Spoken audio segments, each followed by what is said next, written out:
Friend, स्वागत है आप सभी का एक और नई क्लास में। और यह क्लास वैसे छात्रों के लिए जिसका अभी बिहार बोर्ड का एग्जामिनेशन चल रहा है 16 फरवरी, जहां की आपको सोशल साइंस का एग्जाम देना है। और देख रहे हैं कि आप कितने ज्यादा अल्टरनेट क्वेश्चंस आपके एग्जाम में आते हैं। इसलिए मेरे भाई, आप लोग इस पूरी क्लास को शिद्दत से करना, अपने सभी फ्रेंड्स के पास एक बार शेयर कर दीजिए। क्लास को जल्दी हम स्टार्ट करेंगे और ऐसे क्वेश्चन यहां पर मैं आपको करवाने वाला हूं रिवीजन के तौर पर कि ये क्वेश्चन सीधे सीधे आपके एग्जाम में आएगा। और जैसे जैसे अल्टरनेट क्वेश्चन में आपने देखा कि साइंस और मैथ में पूछा गया था, ठीक उसी प्रकार के क्वेश्चंस को लेकर यहां पर आया हूं। चलिए भाई, देखिए क्वेश्चन सबसे पहला आप लोग पढ़े होंगे, इटली तथा जर्मनी वर्तमान में किस महादेश के अंतर्गत आते हैं? तो भाई यूरोप महादेश के अंतर्गत आते हैं। किसके अंतर्गत आते हैं? यूरोप महादेश के अंतर्गत आते हैं। फटाफट से रिवीजन करते जाइएगा और एक बार शेयर कर दीजिए। आप लोग ईमानदारी से एक बार शेयर कर दीजिए। चैनल पर नए हैं, सब्सक्राइब जरूर कर लेना भाई, सब्सक्राइब जरूर कर लेना आगे इंटरमीडिएट ग्रेजुएशन सभी के क्लासेस के लिए, क्योंकि हमारे चैनल पर आपको सारे चीज मिलते हैं भाई। सब्सक्राइब कर लेना, एक बार शेयर कर दो। चलो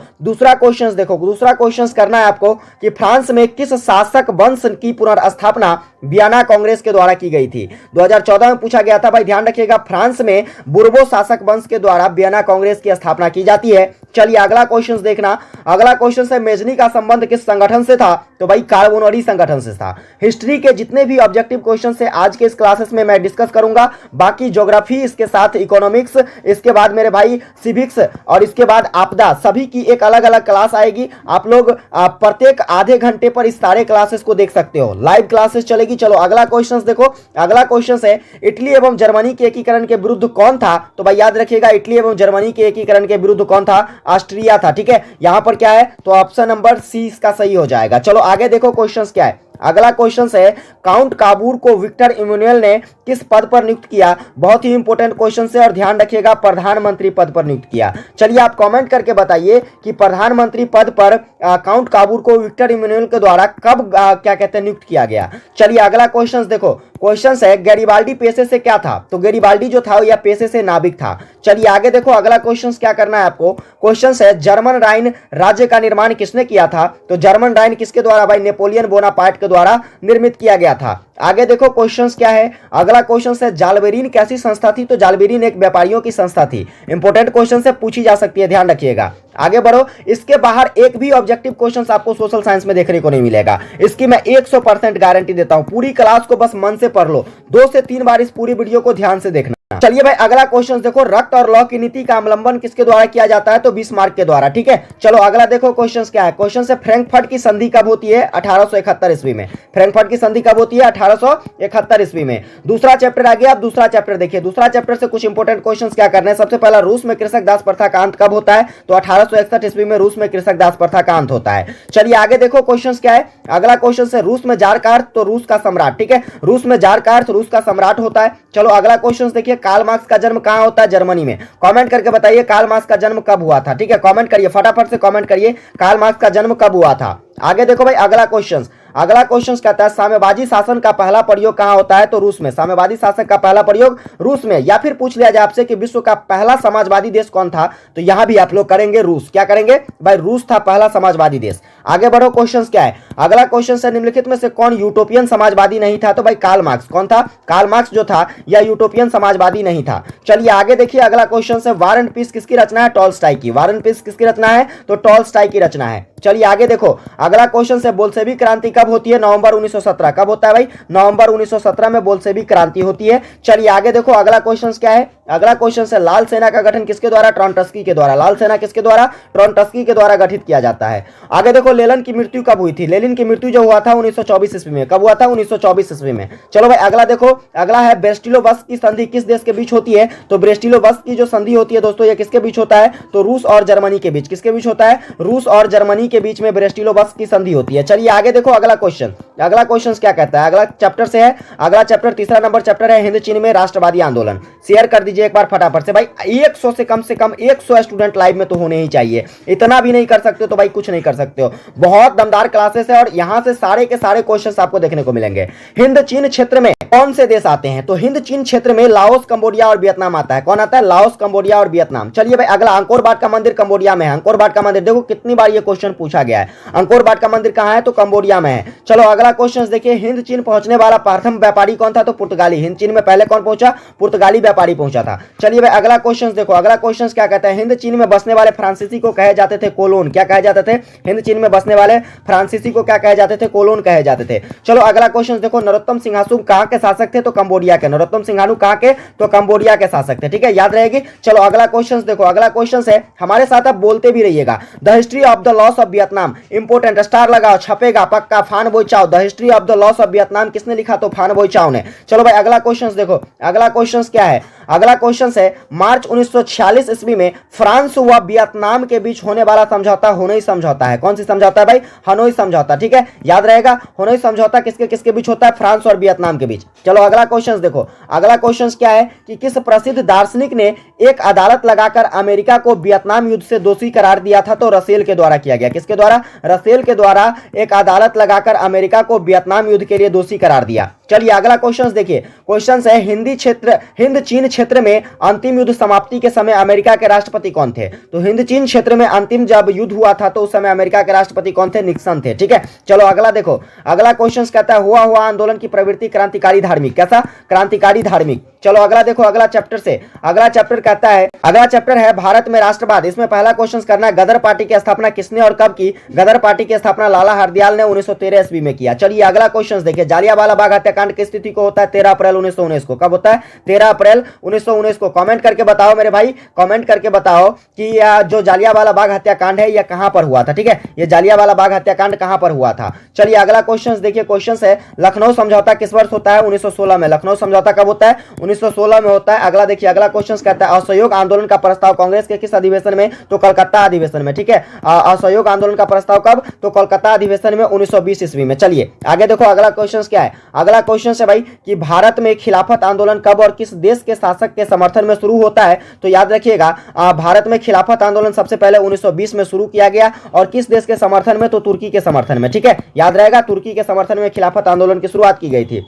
आगे देखो, क्वेश्चन है, सबने अवज्ञा आंदोलन कब और किस यात्रा में शुरू होता है? तो सबने अवज्ञा आंदोलन जो है यह 1930 ईस्वी में दांडी यात्रा में शुरुआत होती है। चलिए बताइए, दांडी यात्रा जो है यह किसके द्वारा प्रारंभ किया गया, शुरुआत किया गया था? दांडी यात्रा की शुरुआत किसके द्वारा किया गया था? कमेंट करके बताइए, फटाफट से कमेंट कीजिए। आगे बढ़ भाई, अगला क्वेश्चन देखो क्या है? पूर्ण स्वराज की मांग का प्रस्ताव कांग्रेस के किस वार्षिक अधिवेशन में? तो लाहौर अधिवेशन में। किसमें? लाहौर अधिवेशन। कब? तो 1929 ईस्वी में। याद रहेगा, पूर्ण स्वराज की मांग 1929 ईस्वी में लाहौर अधिवेशन में क्या कहते हैं, प्रस्ताव रखा गया था। आगे देखो, अगला क्वेश्चन कहता है, राष्ट्रीय स्वयंसेवक संघ की स्थापना किसने और कब की? तो राष्ट्रीय स्वयंसेवक की स्थापना सबसे पहले याद रखो 1925 ईस्वी में किया गया और किसके द्वारा किया गया? तो केबी हेडगेवार के द्वारा। किसके द्वारा?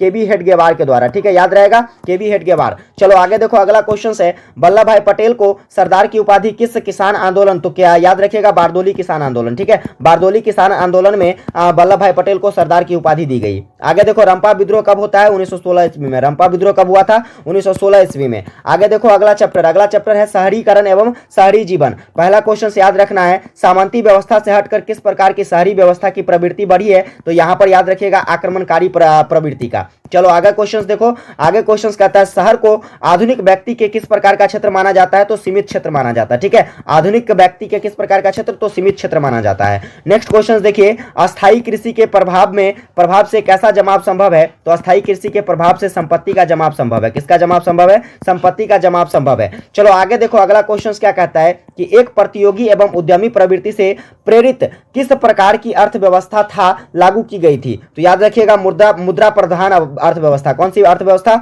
मुद्रा प्रधान अर्थव्यवस्था। नेक्स्ट क्वेश्चन देखिए, क्वेश्चन कहता है कि जनसंख्या का घनत्व तो सबसे अधिक कहां होता है? महानगर में। कहां पर होता है? जनसंख्या का घनत्व सबसे अधिक महानगर में। आगे देखो, 1810 से 1880 तक लंदन की आबादी 10 लाख थी, इसको बढ़ाकर यह बढ़कर कहां तक पहुंच चुकी है? तो 40 लाख। कहां तक पहुंच चुकी है? 40 लाख तक पहुंच चुकी है। चलिए आगे देखो, अगला क्वेश्चन क्या है? अगला क्वेश्चन, लंदन में अनिवार्य प्राथमिक शिक्षा कब लागू होती है? तो लंदन में जो अनिवार्य प्राथमिक शिक्षा है 1870 में। कब? लंदन में अनिवार्य प्राथमिक शिक्षा 1870 ईस्वी में लागू होती है। नेक्स्ट क्वेश्चन देखिए भाई, कहता है कौन सा सामाजिक वर्ग बुद्धिजीवी वर्ग के रूप में उभर उभर कर सामने आया तो मध्यम वर्ग, ठीक है, कौन सा वर्ग, मध्यम वर्ग। फिर देखना आगे क्वेश्चंस कहता है पूंजीपति वर्ग के द्वारा किस वर्ग का शोषण होता है, तो पूंजीपति वर्ग जो है ये हमेशा किसका, श्रमिक वर्ग का भी शोषण करते हैं, मध्यम वर्ग का, कृषक वर्ग का, यानी कि ऑप्शन नंबर डी सही हो जाएगा इनमें से सभी। चलो आगे क्वेश्चंस देखो, स्टार लगाओ। टेंटामेंट्स क्या था, टेंटामेंट्स के एक काम चलाओ मकान था, क्या था, टेंटामेंट्स काम चलाओ मकान था, ऑप्शन नंबर ए सही हो जाएगा। नेक्स्ट चैप्टर देखिए जो कि सेकंड लास्ट चैप्टर है इतिहास का। देखिए पहला क्वेश्चन याद रखना है कि प्राचीन काल में किस थल मार्ग से एशिया एवं यूरोप का व्यापार होता था, तो भाई रेशम मार्ग से, किस मार्ग से, रेशम मार्ग से होता था। आगे देखो अगला क्वेश्चन कहता है पहले विश्व बाजार के रूप में कौन सा शहर उभर कर सामने आया, अलेक्जेंड्रिया, कौन था भाई, अलेक्जेंड्रिया। आगे देखो अगला क्वेश्चन क्या कहता है आधुनिक युग में अर्थव्यवस्था के क्षेत्र में होने वाले सबसे बड़ी क्रांति कौन सी थी, तो औद्योगिक क्रांति। देखना अगला क्वेश्चन क्या कहता है, अगला क्वेश्चन है गिरमिटिया मजदूर, गिरमिटिया मजदूर जो है यह बिहार के किस क्षेत्र से भेजे जाते थे, तो पश्चिमी क्षेत्र से, किस क्षेत्र से, पश्चिमी क्षेत्र से। आगे देखना अगला क्वेश्चन क्या है, अगला क्वेश्चन है विश्व बाजार का विस्तार आधुनिक काल में किस समय में हुआ था, तो 19वीं सदी में, कौन सी सदी में, 19वीं सदी में विश्व बाजार का विस्तार आधुनिक काल में हुआ था। चलिए भाई अगला क्वेश्चन देखो विश्वव्यापी आर्थिक संकट किस वर्ष, तो 1929 ईस्वी में, कब, विश्वव्यापी आर्थिक संकट 1929 ईस्वी में। आगे देखो अगला क्वेश्चन कहता है आर्थिक संकट या मंदी के कारण यूरोप में कौन सी नई शासन प्रणाली का उदय होता है, तो ध्यान रखिएगा ये कौन था, तो फांसीवाद और नाजीवाद, कौन था, फांसीवाद और नाजीवाद, ठीक है, नाजीवाद शासन का उदय होता है। चलिए आगे देखो अगला क्वेश्चन क्या कहता है, अगला क्वेश्चन है ब्रेटन वुड्स सम्मेलन किस वर्ष होता है, तो 1944 ईस्वी में। ब्रेटन वुड्स सम्मेलन कब होता है, 1944 ईस्वी में। आगे देखो अगला क्वेश्चन भूमंडलीकरण की शुरुआत किस दशक में होती है, तो 1980 के दशक में, भूमंडलीकरण की शुरुआत 1980 के दशक में। चलो भाई अगला क्वेश्चन देखो द्वितीय महायुद्ध के बाद में यूरोप में कौन सी संस्था का उदय आर्थिक दुष्प्रभावों को समाप्त करने के लिए हुआ था, तो यूरोपीय संघ की, किसकी, यूरोपीय संघ की। चलो आगे देखो अगला क्वेश्चन क्या है, जो कि अगला चैप्टर है प्रेस एवं संस्कृति एवं राष्ट्रवाद, ठीक है, जो कि लास्ट चैप्टर है आपका, जो कि क्या है, लास्ट चैप्टर है। और यहां से जो भी क्वेश्चंस मैं करा रहा हूं पक्का बढ़िया से ध्यान रख लेना, आपको इस वीडियो को कम से कम 2 से 3 बार कान में ईयरफोन लगा के मेरे भाई सुनना है, पूरे क्वेश्चंस आपको याद हो जाएंगे। जैसे ही आपके एग्जाम में क्वेश्चंस आती है तुम सीधे गर्दा उड़ा के आओगे। चलो क्वेश्चंस क्या कहता है, महात्मा गांधी ने किस पत्र का संपादन किया, young India, Mahatma Gandhi young India. चलो भाई अगला क्वेश्चन देखो किस पत्र ने रातों रात वर्नाक्यूलर प्रेस एक्ट को से बचने के लिए अपनी भाषा बदल डाली, तो अमृत बाजार पत्रिका, ठीक है, स्टार लगाओ, ये क्वेश्चन छप सकता है। फिर देखना आगे क्वेश्चन क्या कर लेना है, क्वेश्चन है 13वीं सदी में किसने ब्लॉक प्रिंटिंग के नमूने को यूरोप पहुंचाया, तो भाई मार्को पोलो के द्वारा, किसके द्वारा, मार्को पोलो के द्वारा ब्लॉक प्रिंटिंग के नमूने को यूरोप पहुंचाया गया था 13वीं सदी में। आगे देखो अगला क्वेश्चन कहता है गुटेनबर्ग का जन्म कहां हुआ था, जर्मनी में, गुटेनबर्ग का जन्म कहां, जर्मनी में हुआ था। चलिए आगे बढ़िए अगला क्वेश्चन कहता है गुटेनबर्ग ने सर्वप्रथम किस पुस्तक की छपाई की, तो बाइबिल की।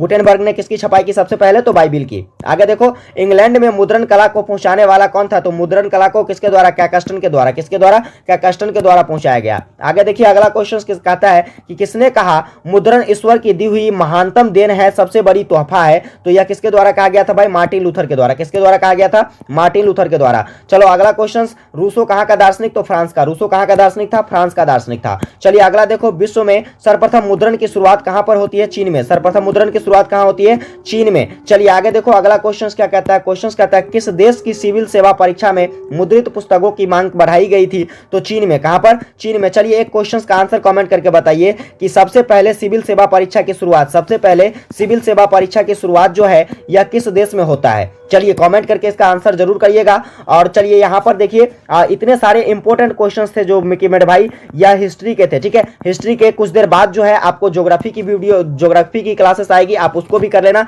तब तक इसको आप क्या करो, तो 2 से 3 बार, निश्चित ही 2 से 3 बार आप लोग क्या करो, तो इसको कान में ईयरफोन लगा के सुन लो। इसके बाहर एक भी ऑब्जेक्टिव क्वेश्चंस नहीं आएंगे। वीडियो अगर आपको हेल्पफुल लगती है अपने सभी फ्रेंड्स के पास एक बार फटाफट से शेयर कर दीजिए, वीडियो को लाइक कर दीजिए, चैनल पर नए हैं तो इस तरह के वीडियो के लिए सब्सक्राइब कर लीजिए। और दोस्तों केवल क्लास 10th ही नहीं, हमारे इस यूट्यूब परिवार फिक्स टारगेट 2.0 पर, फिक्स टारगेट 2.0 पर 10th के साथ साथ दोस्तों आपको 11th के बाद दोस्तों ग्रेजुएशन, यदि आप बिहार के बच्चे हैं, आप किसी भी यूनिवर्सिटी से ग्रेजुएशन कीजिएगा तो आपको हमारा चैनल दोस्तों मिलेगा ही, ठीक है। इसलिए सब्सक्राइब कर लो ताकि आपको हेल्प मिल सके। मिलते हैं आप लोगों के साथ अगली क्लास में, तब तक के लिए जय हिंद।